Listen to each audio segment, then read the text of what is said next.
Hi all, welcome to our channel. Now we are going to deal with the subject Software Engineering and Project Management. First of all, ഈ ഒരു സബ്ജക്റ്റിൻ്റെ importance എത്രത്തോളം ഉണ്ട് നമുക്ക് നോക്കാം. This is one of the important paper because നിങ്ങൾ ഫ്യൂച്ചറിൽ ഒരു software ഓർഗനൈസേഷനിൽ വർക്ക് ചെയ്യുന്ന ടൈമിൽ അറിഞ്ഞിരിക്കേണ്ട കുറച്ച് ബേസിക് കോൺസെപ്റ്റ്സ് ആണ് ഈ ഒരു പേപ്പറിൽ നമ്മൾ കവർ ചെയ്യുന്നത്. അതായത് ഒരു സോഫ്റ്റ്വെയർ പ്രൊഡക്റ്റിനെ എങ്ങനെ നിങ്ങൾക്ക് ഡെവലപ്പ് ചെയ്യും.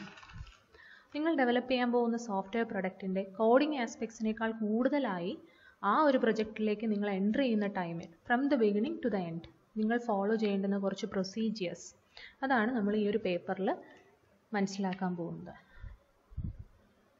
ഒരു സോഫ്റ്റ്വെയർ പ്രൊഡക്റ്റ് നമ്മൾ ഡെവലപ്പ് ചെയ്യുന്ന ടൈമിൽ തീർച്ചയായും നമ്മൾ ഫോളോ ചെയ്യേണ്ടുന്ന ഒരു സിസ്റ്റമാറ്റിക് അപ്രോച്ച് ഉണ്ടാകും, സർട്ടൺ ക്രൈറ്റീരിയാസ് ഉണ്ടാവും, നിങ്ങൾ വർക്ക് ചെയ്യുന്ന ഓർഗനൈസേഷനുമായി റിലേറ്റഡ് ആയ കുറച്ച് ഡിസിപ്ലിൻസ് ഉണ്ടാവും. ഈ എല്ലാ ആസ്പെക്ട്സിനെ കുറിച്ചും നമുക്കൊരു ക്ലിയർ ഐഡിയയാണ് ഈ ഒരു പേപ്പറിലൂടെ നമുക്ക് കിട്ടുന്നത്.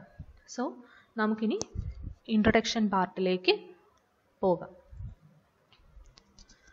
ഫസ്റ്റ് ഓഫ് ഓൾ നമുക്ക് അറിയേണ്ടത് ഒരു സോഫ്റ്റ്വെയറും പ്രോഗ്രാം കോഡും തമ്മിലുള്ള ഡിഫറൻസ് എന്താണെന്നാണ് ആദ്യം നമുക്ക് മനസ്സിലാക്കേണ്ടത്. ഒരു പ്രോഗ്രാം കോഡ് എന്ന് പറഞ്ഞാൽ എന്താണ്? നമ്മൾ എന്തെങ്കിലും ഒരു കമ്പ്യൂട്ടേഷണൽ പേർപ്പസിന് വേണ്ടിയിട്ട് ഡെവലപ്പ് ചെയ്തെടുക്കുന്ന ഒരു എക്സിക്യൂട്ടബിൾ കോഡ്, അതിന് പറയുന്ന പേരാണ് പ്രോഗ്രാം കോഡ്. ഫോർ എക്സാമ്പിൾ, ഒരു 10 നമ്പേഴ്സിൻ്റെ ആവറേജ് നമുക്ക് കാൽക്കുലേറ്റ് ചെയ്യണം. അവിടെ ആവറേജ് കാൽക്കുലേഷൻ എന്ന് പറയുന്നത് അവിടുത്തെ കമ്പ്യൂട്ടേഷണൽ പേർപ്പസ് ആണ്. അപ്പോൾ അതിനു വേണ്ടി നമ്മൾ എഴുതുന്ന എക്സിക്യൂട്ടബിൾ കോഡിന് പറയുന്ന പേരാണ് പ്രോഗ്രാം കോഡ്. അങ്ങനെയാണെങ്കിൽ പ്രോഗ്രാം കോഡും സോഫ്റ്റ്വെയറും തമ്മിലുള്ള ഡിഫറൻസ് എന്താണ്? ഒരു സോഫ്റ്റ്വെയർ എന്ന് പറയുമ്പോൾ ഇതുപോലെയുള്ള set of executable programming code, അതിനോടൊപ്പം കുറച്ച് ലൈബ്രറീസും ഡോക്യുമെൻറ്റേഷൻസും അസോസിയേറ്റ് ചെയ്യുന്നതാണ് ഒരു സോഫ്റ്റ്വെയർ എന്ന് പറയുന്നത്. അതായത് ഒരു സോഫ്റ്റ്വെയർ നമ്മൾ ഡീൽ ചെയ്യുന്ന ടൈമിൽ ഒരൊറ്റ കമ്പ്യൂട്ടേഷണൽ പേർപ്പസേ അതിലുള്ളൂ എന്ന് നമുക്ക് പറയാൻ പറ്റില്ല. കുറേ പേർപ്പസ് ചേരുന്നതായിരിക്കും ഒരു സോഫ്റ്റ്വെയർ എന്ന് പറയുന്നത്. അപ്പോൾ അതിനു വേണ്ടിയിട്ട് ഒരു collection of executable programming code ഉണ്ടായിരിക്കും, അതുമായിട്ട് അസോസിയേറ്റ് ചെയ്ത് ലൈബ്രറീസും ഉണ്ടായിരിക്കും. ഫോർ എക്സാമ്പിൾ, നമ്മളൊരു സോഫ്റ്റ്വെയർ നമ്മുടെ കമ്പ്യൂട്ടർ സിസ്റ്റത്തിലേക്ക് ഇൻസ്റ്റാൾ ചെയ്യുന്ന ടൈമിൽ അതുമായിട്ട് അസോസിയേറ്റഡ് ആയിട്ടുള്ള എല്ലാ ലൈബ്രറീസും നമ്മൾ ഇൻസ്റ്റാൾ ചെയ്യാറുണ്ട്. അതുപോലെ തന്നെ ആ സോഫ്റ്റ്വെയറുമായി റിലേറ്റഡ് ആയിട്ടുള്ള യൂസർ മാനുവൽസ്, അതുപോലെയുള്ള കാര്യങ്ങളെല്ലാം അതിൻ്റെ ഡോക്യുമെൻറ്റേഷനകത്ത് വരുന്ന കാര്യങ്ങളാണ്. അപ്പോൾ ഒരു സെറ്റ് ഓഫ് എക്സിക്യൂട്ടബിൾ പ്രോഗ്രാമിംഗ് കോഡ്സിനോടൊപ്പം ലൈബ്രറീസും ഡോക്യുമെൻറ്റേഷൻസും അസോസിയേറ്റ് ചെയ്ത് വരുന്നതാണ് ഒരു സോഫ്റ്റ്വെയർ എന്ന് പറയുന്നത്. ഇനി ഈ ഒരു സോഫ്റ്റ്വെയറിനെ നമ്മളൊരു സ്പെസിഫിക് റിക്വയർമെൻറ്റിന് വേണ്ടി ഡിസൈൻ ചെയ്യുമ്പോൾ അതിന് നമ്മളൊരു സോഫ്റ്റ്വെയർ പ്രൊഡക്റ്റ് എന്ന് പറയും. ഫോർ എക്സാമ്പിൾ, നമ്മൾ ബാങ്കിങ് സോഫ്റ്റ്വെയർ ചെയ്യുന്നത് ഇതൊരു സോഫ്റ്റ്വെയർ പ്രൊഡക്റ്റ് ആണ്, കാരണം നമുക്ക് വ്യക്തമായ ഒരു റിക്വയർമെൻറ്റ് അതിനകത്തുണ്ട്. അപ്പോൾ ഇതാണ് ഇൻട്രൊഡക്ഷനിൽ നമ്മൾ നോക്കുന്നത്, അതായത് ഒരു സോഫ്റ്റ്വെയറും പ്രോഗ്രാം കോഡും തമ്മിലുള്ള ഡിഫറൻസ് എന്താണെന്നുള്ളത്. ഇനി നമുക്ക് മനസ്സിലാക്കേണ്ടത് എഞ്ചിനീയറിങ്ങും സോഫ്റ്റ്വെയർ എഞ്ചിനീയറിങ്ങും തമ്മിലുള്ള ഡിഫറൻസ് എന്താണെന്നാണ്. നമ്മൾ നേരത്തെ നോക്കിയത് എന്താണ്?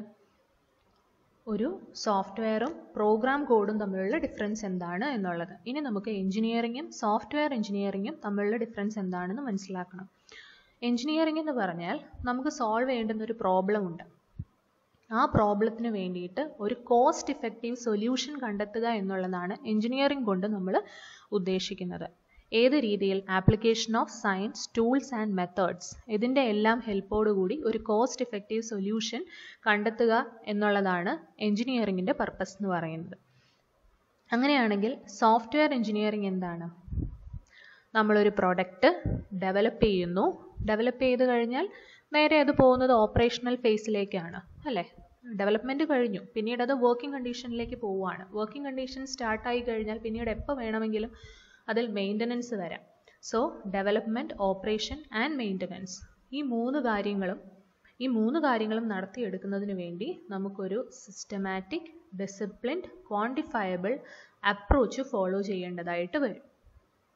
അതിനെയാണ് നമ്മൾ സോഫ്റ്റ്വെയർ എഞ്ചിനീയറിംഗ് എന്ന് പറയുന്നത്. എന്താണ് ഈ 3 അപ്രോച്ച് കൊണ്ട് ഉദ്ദേശിക്കുന്നത്? അതായത് നിങ്ങളൊരു സോഫ്റ്റ്വെയർ പ്രോഡക്റ്റ് ഡെവലപ്പ് ചെയ്യാൻ പോവുകയാണ്. ആ ടൈമിൽ നിങ്ങളൊരു സിസ്റ്റമാറ്റിക് അപ്രോച്ച് എടുക്കണം. എന്ന് പറഞ്ഞാൽ ഒരു പ്രൊഡക്റ്റ് ഡെവലപ്പ് ചെയ്യുന്ന ടൈമിൽ അതിനൊരു സ്റ്റെപ്പ് ബൈ സ്റ്റെപ്പ് പ്രൊസീജിയർ ഉണ്ടാവും. ആ ഓർഡറിൽ തന്നെ ചെയ്തു പോയാലേ നിങ്ങൾക്കൊരു സക്സസ്ഫുൾ റിസൾട്ട് കിട്ടുള്ളൂ. അതുകൊണ്ട് തന്നെ ഒരു സിസ്റ്റമാറ്റിക് അപ്രോച്ച് ഫോളോ ചെയ്യണം. പിന്നീട് ഡിസിപ്ലിൻഡ് എന്ന് പറഞ്ഞാൽ നിങ്ങൾ ഏതൊരു ഓർഗനൈസേഷനിൽ വർക്ക് ചെയ്യുന്ന ടൈമിലും നിങ്ങൾ ഫോളോ ചെയ്യേണ്ടുന്ന കുറച്ച് റൂൾസ് ആൻഡ് റെഗുലേഷൻസ് ഉണ്ടാകും. അതാണ് ഡിസിപ്ലിൻഡ് വേ എന്ന് പറയുന്നത്. പിന്നീട് ക്വാണ്ടിഫയബിൾ എന്ന് പറഞ്ഞാൽ നിങ്ങളൊരു സോഫ്റ്റ്വെയർ പ്രൊജക്റ്റിൽ എൻ്റർ ചെയ്യുന്ന ടൈമിൽ തന്നെ എത്രത്തോളം റിസോഴ്സസ് അല്ലെങ്കിൽ എത്രത്തോളം പേഴ്സൺസിനെ ആ ഒരു പ്രൊജക്റ്റിലേക്ക് അലൊക്കേറ്റ് ചെയ്തിട്ടുണ്ട് എന്നുള്ളത് പ്രീ ഡിഫൈൻഡ് ആയിരിക്കും. അപ്പോൾ ആ ഒരു റിസോഴ്സിൻ്റെ ബൗണ്ടറിയിൽ നിന്നുകൊണ്ട് പ്രൊഡക്റ്റിനെ നിങ്ങൾക്ക് ഡെവലപ്പ് ചെയ്തെടുക്കാൻ പറ്റണം. അതാണ് ക്വാണ്ടിഫയബിൾ അപ്രോച്ച് എന്ന് പറയുന്നത്. അപ്പോൾ എന്താണ് difference between engineering and software engineering? ഒരു പ്രോബ്ലത്തിന് വേണ്ടുന്ന സൊല്യൂഷൻ അത് കോസ്റ്റ് എഫക്റ്റീവ് വേയിൽ കണ്ടെത്തുക, അതാണ് എഞ്ചിനീയറിംഗ്. സോഫ്റ്റ്വെയർ എഞ്ചിനീയറിംഗ് എന്ന് പറഞ്ഞാൽ ഒരു പ്രൊഡക്റ്റിൻ്റെ development, operation and maintenance phase, ഇതിനെല്ലാം വേണ്ടുന്ന ഒരു solution systematic, disciplined and quantifiable അപ്രോച്ചിലൂടെ കണ്ടെത്തുക.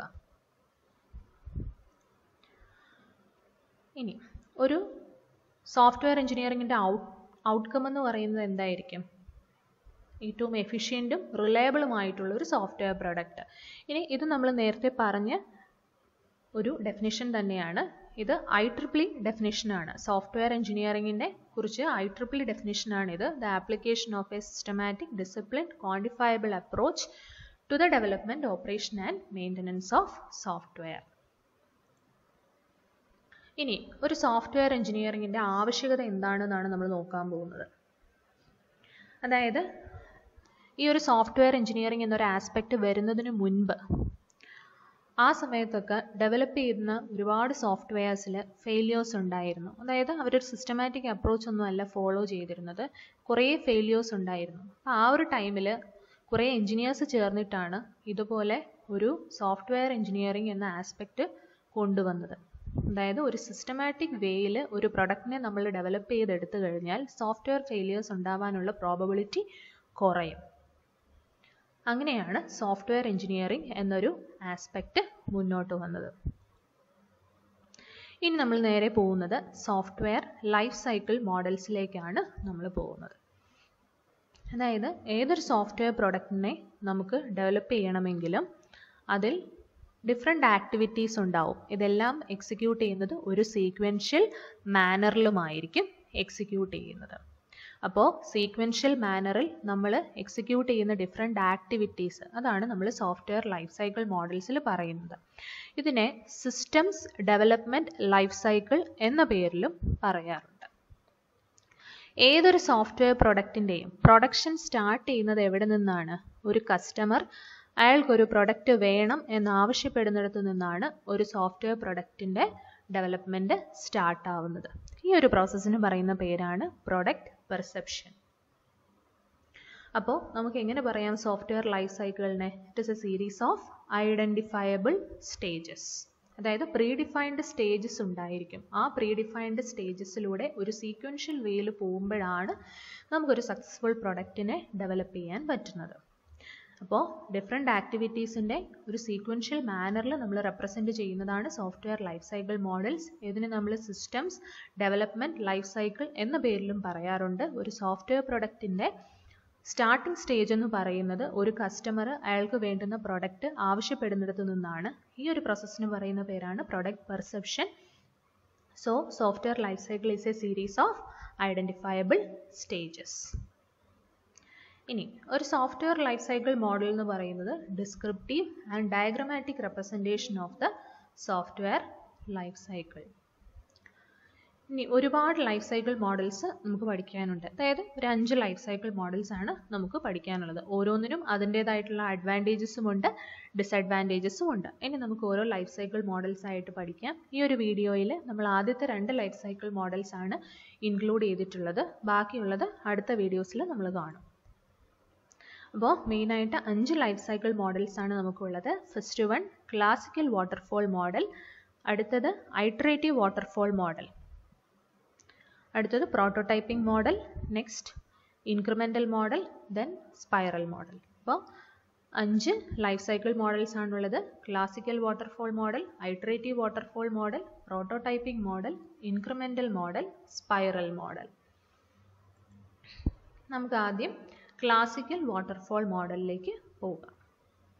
അപ്പോൾ വാട്ടർഫോൾ എന്താണെന്ന് നമുക്കറിയാം. അതിൻ്റെ പ്രത്യേകത എന്താണ്? വാട്ടർഫോൾ എപ്പോഴും മുകളിൽ നിന്ന് താഴേക്കായിരിക്കും, തിരിച്ചൊരു പോക്ക് ഉണ്ടാവില്ല. അത് തന്നെയാണ് ഈ ഒരു ലൈഫ് സൈക്കിൾ മോഡലിൻ്റെ മെയിൻ കോൺസെപ്റ്റ്. അതായത് ഒരു സ്റ്റെപ്പിൽ നിന്ന് അടുത്ത സ്റ്റെപ്പിലേക്ക് വന്നാൽ തിരിച്ച് ആദ്യത്തെ സ്റ്റെപ്പിലേക്ക് പോകാൻ പറ്റില്ല. അതാണ് സിമ്പിളായി പറഞ്ഞാൽ ക്ലാസിക്കൽ വാട്ടർഫോൾ മോഡൽ. നമുക്കതിൻ്റെ ഡീറ്റെയിൽസ് നോക്കാം.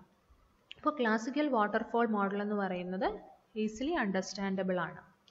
ഇനി ഇതിൻ്റെ ഒരു പ്രത്യേകത എന്ന് പറയുന്നത് ഇതൊരു പ്രാക്ടിക്കൽ മോഡൽ അല്ല. ഒരു ആക്ച്വൽ സോഫ്റ്റ്വെയർ ഡെവലപ്മെൻറ്റ് പ്രൊജക്റ്റ് ചെയ്യുന്ന ടൈമിൽ നമുക്കൊരു പ്രാക്ടിക്കൽ മോഡൽ അല്ല ഇത്. ബിക്കോസ് നമ്മൾ പറഞ്ഞു ഒരു സ്റ്റെപ്പ് കഴിഞ്ഞ് തൊട്ടടുത്ത സ്റ്റെപ്പിലേക്ക് വന്നാൽ ഒരു ബാക്ക്വേർഡ് ഫ്ലോ ഇതിനില്ല. അപ്പോൾ എന്തെങ്കിലും ഒരു ചേഞ്ചസ് നമുക്ക് ആവശ്യമായി വന്നാൽ അത് നമുക്ക് ഇൻക്ലൂഡ് ചെയ്യാനായിട്ട് പറ്റില്ല. അതുകൊണ്ട് തന്നെയാണ് ഇതിനെ ഒരു പ്രാക്ടിക്കൽ മോഡൽ അല്ല എന്ന് പറയുന്നത്. അപ്പോൾ ഇതിനെ നമ്മളൊരു തിയററ്റിക്കൽ വേ ആയിട്ടാണ് കൺസിഡർ ചെയ്യുന്നത്. ഒരു സോഫ്റ്റ്വെയർ ഡെവലപ്മെൻറ്റിൻ്റെ തിയററ്റിക്കൽ വേ ആയിട്ടാണ് നമ്മളിതിനെ കൺസിഡർ ചെയ്യുന്നത്. ഇനി വാട്ടർഫോൾ മോഡലിൻ്റെ ഫീച്ചേഴ്സാണ് നമ്മൾ നോക്കുന്നത്. വാട്ടർഫോൾ മോഡലിൽ സീക്വൻഷ്യൽ അപ്രോച്ചാണ് നമ്മൾ ഫോളോ ചെയ്യുന്നത്. സീക്വൻഷ്യൽ അപ്രോച്ച് എന്ന് പറഞ്ഞാൽ എന്താണ്? ഒരു സ്റ്റെപ്പ് കഴിഞ്ഞ് തൊട്ടടുത്ത സ്റ്റെപ്പ്, അങ്ങനെ ഒരു സീക്വൻഷ്യൽ മാനറിൽ പോവുകയാണ് ചെയ്യുന്നത്. സെപ്പറേറ്റ് ഫേസസ് ആയിട്ടായിരിക്കും ഓരോ ഫേസിനെയും കാണിക്കുന്നത്. അതുപോലെ ഒരു ലീനിയർ ഓർഡർ ആയിരിക്കും ഉണ്ടാവുക. അതായത് ഒന്ന് കഴിഞ്ഞതിന് ശേഷം മാത്രമേ അടുത്തതിലേക്ക് പോവുള്ളൂ. ഈ ഒരു വാട്ടർഫോൾ മോഡലിനെ നമ്മൾ പ്ലാൻ ഡ്രിവൺ പ്രോസസ്സ് എന്ന പേരിലും പറയാറുണ്ട്. അതിൻ്റെ റീസൺ എന്താണെന്ന് വെച്ചാൽ ഈ ഒരു ലൈഫ് സൈക്കിൾ മോഡലിൻ്റെ സ്റ്റാർട്ടിംഗ് ഫേസ് എന്ന് പറയുന്നത് പ്ലാനിങ് ആണ്. പ്ലാനിങ് കംപ്ലീറ്റ് കഴിഞ്ഞാൽ മാത്രമേ നമുക്ക് അങ്ങോട്ടുള്ള സ്റ്റെപ്സ് നടത്താൻ പറ്റൂ. അതായത് ഒരു കസ്റ്റമർ സോഫ്റ്റ്വെയർ പ്രൊഡക്റ്റ് വേണം എന്നുള്ളത് ഡെവലപ്മെൻറ്റ് ടീമിനെ അറിയിച്ചു, അല്ലെങ്കിൽ ആ ഒരു ഓർഗനൈസേഷനെ, സോഫ്റ്റ്വെയർ ഓർഗനൈസേഷനെ അറിയിച്ചു. അപ്പോൾ കസ്റ്റമറോട് ചോദിച്ച് അയാളുടെ റിക്വയർമെൻറ്റ്സ് എല്ലാം ചോദിച്ചറിഞ്ഞ് എങ്ങനെ ആ ഒരു സോഫ്റ്റ്വെയറിനെ ഇംപ്ലിമെൻറ്റ് ചെയ്യണം, എങ്ങനെ ഡിസൈൻ ചെയ്തെടുക്കണം എന്നൊക്കെ തീരുമാനിക്കുന്ന, അല്ലെങ്കിൽ എന്തുമാത്രം ഡ്യൂറേഷനുള്ളിൽ ആ ഒരു പ്രൊജക്റ്റ് കംപ്ലീറ്റ് ചെയ്ത് കൊടുക്കണം, എത്രത്തോളം പേഴ്സണിനെ അതിനകത്ത് അലൊക്കേറ്റ് ചെയ്ത് കൊടുക്കണം എന്നൊക്കെ നമ്മൾ തീരുമാനിക്കുന്നത് ഈ പ്ലാനിങ് ഫേസിലാണ്.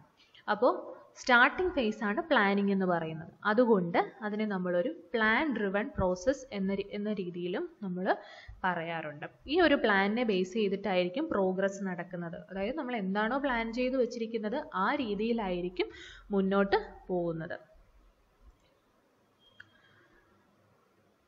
ഇനി ഇതിൻ്റെ ഒരു ഫീച്ചറാണ് നമ്മൾ ഓരോ സ്റ്റെപ്പ് കഴിയും തോറും അതുമായിട്ട് അസോസിയേറ്റ് ചെയ്ത് ഓരോ ഡോക്യുമെൻറ്റേഷൻസും കൂടി വരും. നമ്മൾ നേരത്തെ പറഞ്ഞൊരു പോയിൻ്റാണ്, തിയററ്റിക്കൽ വേ ഓഫ് ഇംപ്ലിമെൻറ്റേഷൻ ആണ് ക്ലാസിക്കൽ വാട്ടർഫോൾ മോഡൽ. ഇതൊരു പ്രാക്ടിക്കൽ ഇംപ്ലിമെൻറ്റേഷൻ അല്ല. ഇതിൻ്റെ ഒരു ഡിസഡ്വാൻറ്റേജ് ആണ്. അതിൻ്റെ റീസണും നമ്മൾ പറഞ്ഞു. അപ്പോൾ തിയററ്റിക്കൽ വേ ആയതുകൊണ്ട് തന്നെ ഓരോ സ്റ്റെപ്പും കഴിയുന്നതിനനുസരിച്ച് അതുമായിട്ട് അസോസിയേറ്റ് ചെയ്ത് ഒരു ഡോക്യുമെൻ്റ് ഉണ്ടായിരിക്കും. ഇനി ഇതിലെ ഓരോ ഫേസിൻ്റെയും ഔട്ട്പുട്ട് എന്ന് പറയുന്നത് നെക്സ്റ്റ് ഫേസിലേക്കുള്ള ഇൻപുട്ട് ആയിട്ടായിരിക്കും നമ്മൾ പ്രൊവൈഡ് ചെയ്യുന്നത്. ഈ പറയുന്ന എല്ലാ പോയിന്റ്സും ഇതിൻ്റെ ഫിഗർ കാണുമ്പോൾ നമുക്ക് കുറച്ചുകൂടി ക്ലിയർ ആവും. ഇനി ഒരു ക്ലാസിക്കൽ വാട്ടർഫോൾ മോഡലിന് മെയിനായിട്ട് 6 ഫേസസ് ആണുള്ളത്. ആ 6 ഫേസസ് ആണ് ഈ പറയുന്നത്: feasibility study, requirements analysis and specification, design, coding and unit testing, integration and system testing, maintenance. ഈ 6 phases ചേരുന്നതാണ് ക്ലാസിക്കൽ വാട്ടർഫോൾ മോഡൽ. ഇതാണ് ക്ലാസിക്കൽ വാട്ടർഫോൾ മോഡൽ. ഫിഗർ നോക്കുക. ആദ്യം ഉള്ളത് ഫീസിബിലിറ്റി സ്റ്റഡിയാണ്. ആ ഫീസിബിലിറ്റി സ്റ്റഡിയുടെ ഔട്ട്പുട്ടാണ് റിക്വയർമെൻറ്റ് അനാലിസിസ് ആൻഡ് സ്പെസിഫിക്കേഷനിലേക്ക് നമ്മൾ കൊടുക്കുന്നത്. അതിൻ്റെ ഔട്ട്പുട്ടാണ് ഡിസൈൻ ഫേസിലേക്ക് കൊടുക്കുന്നത്. അതിൻ്റെ ഔട്ട്പുട്ടാണ് കോഡിംഗ് ആൻഡ് യൂണിറ്റ് ടെസ്റ്റിങ്ങിലേക്ക് കൊടുക്കുന്നത്. അതുപോലെ കണ്ടിന്യൂ ചെയ്ത് പോകും. എപ്പോഴും ഈ ഒരു ബോക്സിൻ്റെ എൻഡിൽ നിന്ന് മാത്രമേ ആരോ സ്റ്റാർട്ട് ചെയ്യാവൂ. കാരണം എന്താണ്? ഈ ഒരു ഫേസ് കംപ്ലീറ്റ് ആവുന്ന ടൈമിൽ അവിടെ നിന്നുള്ള ഔട്ട്പുട്ടാണ് നമ്മൾ നെക്സ്റ്റ് ഫേസിലേക്ക് പോകുന്നത്. ഇവിടെ എവിടെയും നമ്മളൊരു ബാക്ക്വേർഡ് ആരോ കാണുന്നില്ല. നമ്മളെല്ലാം ഒരു വാട്ടർഫോൾ പോകും പോലെയാണ് പോയിക്കൊണ്ടിരിക്കുന്നത്. അതുകൊണ്ട് തന്നെയാണ് ഇതിനെ നമ്മൾ ക്ലാസിക്കൽ വാട്ടർഫോൾ മോഡൽ എന്ന് പറയുന്നത്. ഇനി നമുക്ക് ഇതിൻ്റെ ഓരോ സ്റ്റെപ്സിനെ കുറിച്ച് നമുക്ക് ഡീറ്റെയിൽഡ് ആയിട്ട് നോക്കാം. ഈ സ്റ്റെപ്സൊക്കെ നിങ്ങൾക്ക് ഊഹിച്ചെടുക്കാവുന്ന കാര്യങ്ങളേ ഉള്ളൂ. നമ്മളിപ്പം ഇതിൻ്റെ ഡീറ്റെയിൽസ് പറയുമ്പോൾ ഓരോ സ്റ്റെപ്സും നിങ്ങളുടെ മനസ്സിൽ കയറും. അപ്പോൾ ഫസ്റ്റ് സ്റ്റെപ്പ് എന്ന് പറയുന്നത് ഫീസിബിലിറ്റി സ്റ്റഡിയാണ്. ഫീസിബിലിറ്റി സ്റ്റഡി എന്ന് പറഞ്ഞാൽ എന്താണ്? ഒരു കസ്റ്റമർ വന്ന് നമ്മളോടൊരു സോഫ്റ്റ്വെയർ പ്രൊഡക്റ്റ് അയാൾക്ക് വേണം എന്ന് പറയുന്നു. അപ്പോൾ നമ്മൾ ആദ്യം ചിന്തിക്കേണ്ടത് അത് ഫിനാൻഷ്യലിയും ടെക്നിക്കലിയും ഫീസിബിൾ ആണോ എന്നുള്ളത് നമ്മൾ ചിന്തിക്കണം. അപ്പം ഫിനാൻഷ്യൽ ഫീസിബിലിറ്റി എന്ന് പറഞ്ഞാൽ ക്ലയൻറ്റ് നമുക്കൊരു ബഡ്ജറ്റ് തരുന്നുണ്ടാവും. ആ ഒരു ബഡ്ജറ്റിൽ ഈ ഒരു സോഫ്റ്റ്വെയർ പ്രൊഡക്റ്റിനെ നമുക്ക് ഡെവലപ്പ് ചെയ്ത് കൊടുക്കാൻ പറ്റുമോ എന്നുള്ളത് ചിന്തിക്കണം. അതാണ് ഫിനാൻഷ്യൽ ഫീസിബിലിറ്റി എന്ന് പറയുന്നത്. അതായത് സോഫ്റ്റ്വെയർ പ്രൊഡക്റ്റ് ഡെവലപ്പ് ചെയ്ത് കഴിയുമ്പോൾ ആ ഒരു ബഡ്ജറ്റിന് വലിയൊരു വേരിയേഷൻ വരാതിരിക്കുക. സ്മോൾ വേരിയേഷൻസ് ഒക്കെ പോസിബിൾ ആണ്, പക്ഷേ വലിയൊരു വേരിയേഷൻ വരാതിരിക്കുക. അത് ആദ്യം തന്നെ ഫീസിബിൾ ആണോ എന്ന് നോക്കുന്നതാണ് financial feasibility. Then technical feasibility. Technical feasibility എന്ന് പറയുമ്പോൾ ഏതൊരു ഓർഗനൈസേഷൻ എടുക്കുമ്പോഴും അവിടെ കുറച്ച് ഡെവലപ്മെൻറ്റ് ടീംസ് ഉണ്ടായിരിക്കും. അവർ ഓരോരുത്തരും ഓരോ ഏരിയയിൽ സ്പെഷ്യലൈസ് ചെയ്തവരുമായിരിക്കും. അപ്പോൾ ഏതെങ്കിലും ഒരു ഡിഫറെൻ്റ് ആയിട്ടുള്ള ഒരു ആസ്പെക്റ്റ് ആണ് പുതിയൊരു പ്രൊജക്റ്റ് നമുക്ക് ഇംപ്ലിമെൻറ്റ് ചെയ്യാൻ വേണ്ടത്. അപ്പോൾ അതിന് കേപ്പബിൾ ആയിട്ടുള്ള ആളുകൾ ആ ഒരു ഓർഗനൈസേഷനിലുണ്ടോ എന്ന് ആദ്യം തന്നെ വെരിഫൈ ചെയ്യണം. അതാണ് ടെക്നിക്കൽ ഫീസിബിലിറ്റി. അപ്പോൾ ഇത്രയുമാണ് ഫീസിബിലിറ്റി സ്റ്റഡിയിൽ വരുന്നത്. ഫീസിബിലിറ്റി സ്റ്റഡിയിൽ നമുക്ക് രണ്ട് കാര്യങ്ങളാണ് നോക്കാനുള്ളത്, ഫിനാൻഷ്യൽ ഫീസിബിലിറ്റിയും ടെക്നിക്കൽ ഫീസിബിലിറ്റിയും. ഫിനാൻഷ്യൽ ഫീസിബിലിറ്റി എന്ന് പറയുമ്പോൾ ബഡ്ജറ്റ് സാറ്റിസ്ഫൈഡ് ആവുന്നുണ്ടോ നോക്കുക. ടെക്നിക്കൽ ഫീസിബിലിറ്റി എന്ന് പറയുമ്പോൾ ടെക്നിക്കൽ കൺസ്ട്രെയിൻസ് ഓക്കെ ആണോ എന്നുള്ളത് നോക്കുക.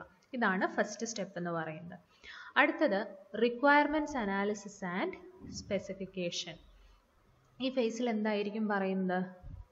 അതായത് നമ്മൾ കസ്റ്റമറോട് ചോദിക്കുകയാണ് അയാളുടെ റിക്വയർമെൻറ്റ്സ് എന്തൊക്കെയാണ്, ഈ ഒരു പ്രൊഡക്റ്റ് കിട്ടുന്നതിലൂടെ അയാൾക്ക് എന്തൊക്കെ റിക്വയർമെൻറ്റ്സ് ആണ് അയാൾ ഉദ്ദേശിക്കുന്നത്. അതാണ് റിക്വയർമെൻറ്റ്സ് അനാലിസിസ് എന്ന് പറയുന്നത്. ഇതിൽ രണ്ട് ആക്ടിവിറ്റീസ് ആണ് മെയിൻ ആയിട്ടുള്ളത്, റിക്വയർമെൻറ്റ് ഗ്യാതറിംഗ് ആൻഡ് അനാലിസിസും റിക്വയർമെൻറ്റ് സ്പെസിഫിക്കേഷനും. അപ്പോൾ റിക്വയർമെൻറ്റ്സ് അനാലിസിസ് ആൻഡ് സ്പെസിഫിക്കേഷനിൽ കസ്റ്റമറോട് നമ്മൾ റിക്വയർമെൻറ്റ്സ് ചോദിക്കുകയാണ് ചെയ്യുന്നത്. ഇതിൽ രണ്ട് ആക്ടിവിറ്റീസ് ആണ് മെയിൻ ആയിട്ടുള്ളത്, റിക്വയർമെൻറ്റ് ഗ്യാതറിംഗ് ആൻഡ് അനാലിസിസും റിക്വയർമെൻറ്റ് സ്പെസിഫിക്കേഷനും.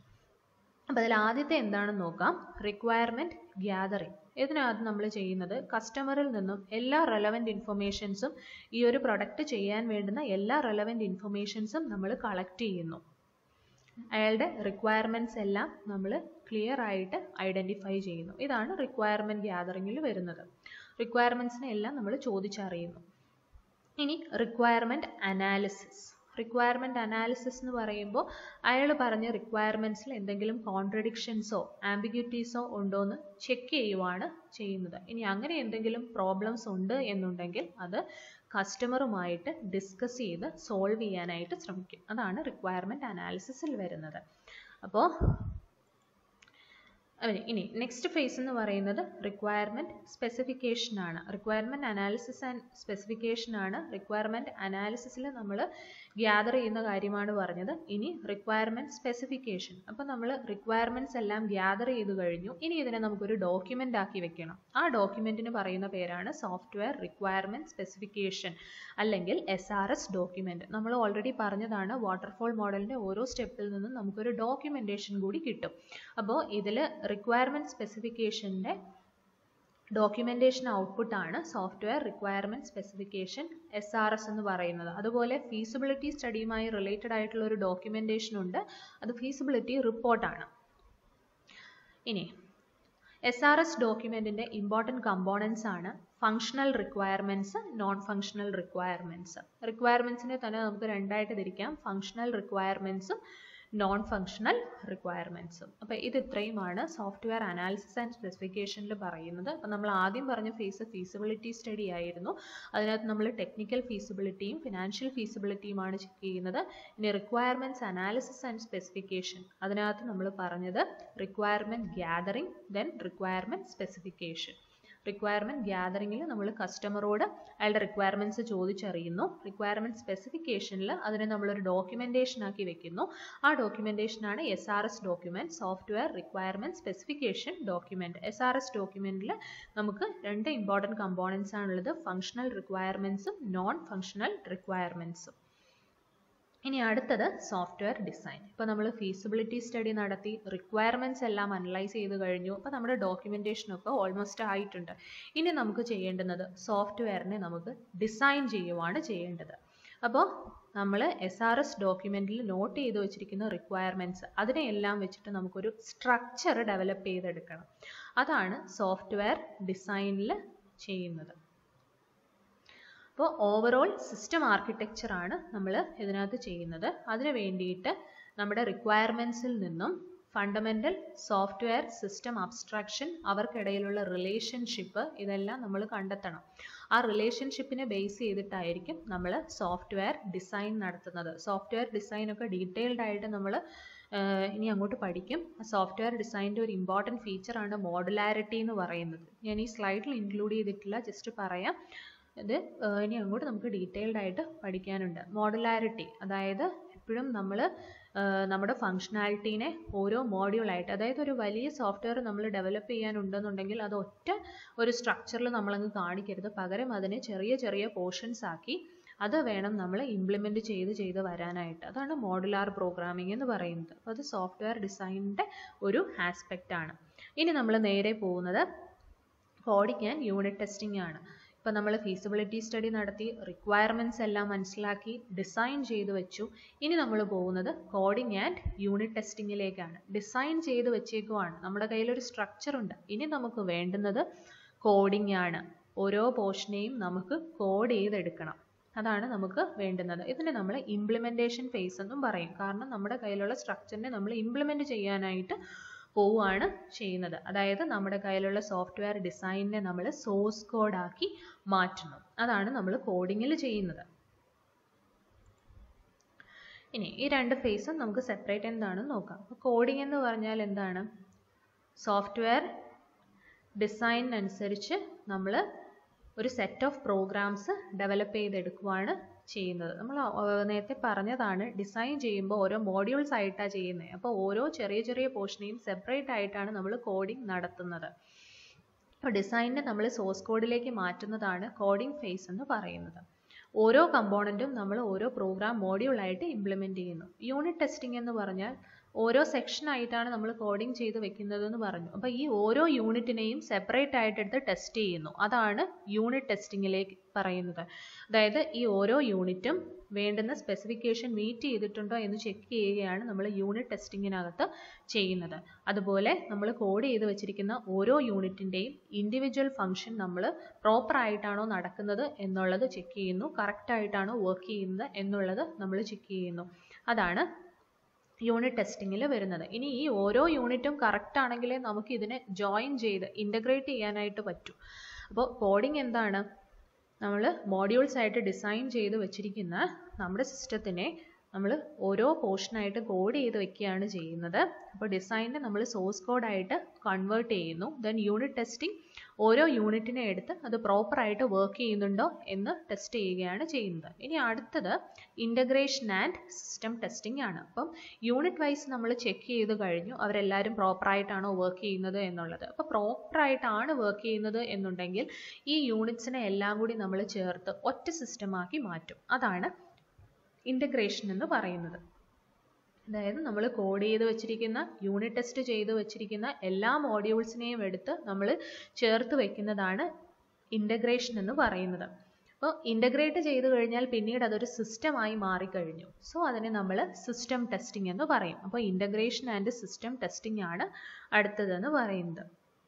ഇനി ഈ ഒരു ഇൻ്റഗ്രേഷൻ നമ്മൾ എപ്പോഴും ഇൻക്രിമെൻ്റലി ആയിരിക്കും നടത്തുന്നത്. എന്ന് പറഞ്ഞാൽ എന്താണ്? എല്ലാ കമ്പോണൻസിനെയും ഒന്നിച്ചെടുത്ത് വെക്കുകയല്ല ചെയ്യുന്നത്. ഇപ്പം നമുക്ക് 10 യൂണിറ്റ്സ് ആണുള്ളതെങ്കിൽ ആദ്യം ഒരു യൂണിറ്റുമായിട്ട് രണ്ടാമത്തെ യൂണിറ്റിനെ വെച്ച് നോക്കും. ആ 2 യൂണിറ്റ്സ് പ്രോപ്പറായിട്ട് വർക്ക് ചെയ്യുന്നുണ്ടെങ്കിൽ മൂന്നാമത്തെ യൂണിറ്റിനെ അതുമായിട്ട് അറ്റാച്ച് ചെയ്യും. അങ്ങനെ ഒരു ഇൻക്രിമെൻ്റൽ വേയിലാണ് ആ 10 യൂണിറ്റ്സിനെയും നമ്മൾ ഇൻകോർപ്പറേറ്റ് ചെയ്യാനായിട്ട് പോകുന്നത്.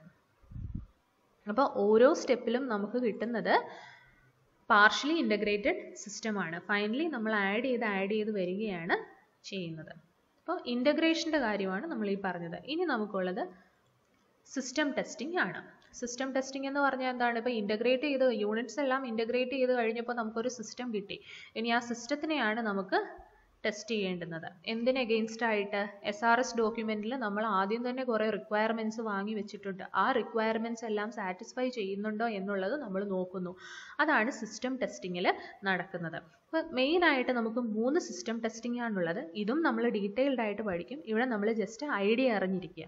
അപ്പോൾ 3 തരത്തിലുള്ള സിസ്റ്റം ടെസ്റ്റിംഗ് ആണുള്ളത്. Alpha testing, beta testing, acceptance testing. ഇതിനകത്ത് ആദ്യത്തേതാണ് ആൽഫ ടെസ്റ്റിംഗ്. ആൽഫ ടെസ്റ്റിംഗ് നടത്തുന്നത് ഡെവലപ്മെൻറ്റ് ടീം തന്നെയാണ്. അതായത് ആരാണോ ആ സോഫ്റ്റ്വെയർ ഡെവലപ്പ് ചെയ്തത് അവർ തന്നെ ഓരോ ഇൻപുട്ട് കൊടുത്തു നോക്കും, അവർ എക്സ്പെക്ട് ചെയ്യുന്ന ഔട്ട്പുട്ട് തന്നെയാണോ വരുന്നത് എന്നുള്ളത്. അതാണ് ആൽഫ ടെസ്റ്റിംഗ്. ബീറ്റ ടെസ്റ്റിംഗ് എന്ന് പറയുന്നത് കസ്റ്റമേഴ്സ് ആണ്, ഫ്രണ്ട്ലി സെറ്റ് ഓഫ് കസ്റ്റമേഴ്സ്, അതായത് ഒരു ഗ്രൂപ്പ് ഓഫ് കസ്റ്റമേഴ്സിന് വേണ്ടിയിട്ടായിരിക്കും മേ ബി നമ്മളത് ഡെവലപ്പ് ചെയ്യുന്നത്. അപ്പോൾ അവർ ടെസ്റ്റ് ചെയ്യുന്നതാണ്, ഒരു selected portion of customers test ചെയ്യുന്നതാണ് ബീറ്റ ടെസ്റ്റിംഗ് എന്ന് പറയുന്നത്. ഇനി അക്സെപ്റ്റൻസ് ടെസ്റ്റിംഗ് എന്ന് പറയുന്നത് കസ്റ്റമർ ഹിംസെൽഫ്, അതായത് കസ്റ്റമറിലേക്ക് പ്രോഡക്റ്റ് എത്തിക്കഴിഞ്ഞു, അതിനുശേഷം അയാൾ യൂസ് ചെയ്തുകൊണ്ടിരിക്കുന്ന ആ ഒരു ടൈമിൽ അയാൾ പല പല ഇൻപുട്ട് കൊടുക്കാനുള്ള പോസിബിലിറ്റി ഉണ്ട്. അപ്പോൾ എവിടെയെങ്കിലും അയാൾക്ക് എക്സ്പെക്ട് ചെയ്യുന്ന ഔട്ട്പുട്ട് കിട്ടുന്നില്ല എന്നുണ്ടെങ്കിൽ അതൊരു പ്രോബ്ലം തന്നെയാണ്. അത് ഡെവലപ്മെൻറ്റ് ടീം പിന്നീട് സോൾവ് ചെയ്ത് കൊടുക്കേണ്ടതായിട്ട് വരും. അതാണ് അക്സെപ്റ്റൻസ് ടെസ്റ്റിംഗ്. 3 ടെസ്റ്റിംഗ് ആണ് ആൽഫ ടെസ്റ്റിംഗ്. അത് നടത്തുന്നത് ഡെവലപ്മെൻറ്റ് ടീം തന്നെയാണ്. ബീറ്റ ടെസ്റ്റിംഗ് നടത്തുന്നത് ഫ്രണ്ട്ലി സെറ്റ് ഓഫ് കസ്റ്റമേഴ്സ് ആണ്. ദെൻ അക്സെപ്റ്റൻസ് ടെസ്റ്റ് നടത്തുന്നത് കസ്റ്റമർ തന്നെയാണ് അക്സെപ്റ്റൻസ് ടെസ്റ്റ് നടത്തുന്നത്. ഇനി അടുത്തത് മെയിൻ്റനൻസ്.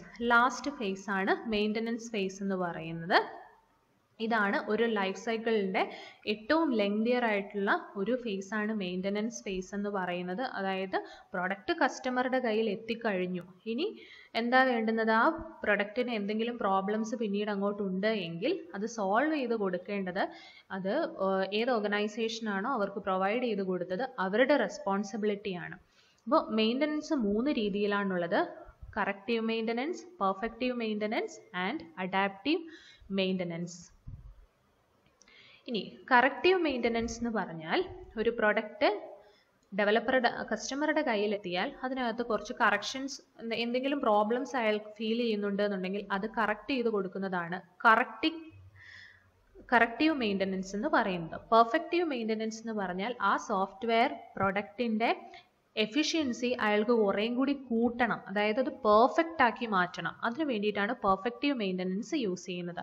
അഡാപ്റ്റീവ് മെയിൻ്റനൻസ് എന്ന് പറയുമ്പോൾ ഒരു എൻവയോൺമെൻറ്റിൽ നിന്നും മറ്റൊരു എൻവയോൺമെൻറ്റിലേക്ക് ഒരു സോഫ്റ്റ്വെയറിനെ നമ്മൾ മാറ്റുമ്പോൾ അതിൽ ചെറിയ എന്തെങ്കിലും എക്സ്ട്രാ ഓപ്പറേഷൻസ് നടത്തേണ്ടതായിട്ട് വരും. അതാണ് അഡാപ്റ്റീവ് മെയിൻ്റനൻസ് എന്ന് പറയുന്നത്. അതായത് കമ്പ്യൂട്ടർ പ്ലാറ്റ്ഫോമോ ഓപ്പറേറ്റിംഗ് സിസ്റ്റമോ എന്തെങ്കിലും മാറ്റുവാണെങ്കിൽ ഉള്ള ഒരു സിറ്റുവേഷൻ. മെയിൻ്റനൻസ് 3 എണ്ണമാണ്: corrective maintenance, perfective maintenance, adaptive maintenance. Corrective maintenance ആകുമ്പോൾ കറക്ഷൻസ് വരുത്തുന്നു. പെർഫെക്റ്റീവ് മെയിൻ്റനൻസിൽ സോഫ്റ്റ്വെയറിനെ കുറേ കൂടി പെർഫെക്ഷനിലേക്ക് കൊണ്ടുവരുന്നു. അഡാപ്റ്റീവ് മെയിൻ്റനൻസ് ഒരു എൻവയോൺമെൻറ്റിൽ നിന്നും അടുത്ത എൻവയോൺമെൻറ്റിലേക്ക് പോകുമ്പോൾ ഉണ്ടാകുന്ന ചേഞ്ച്.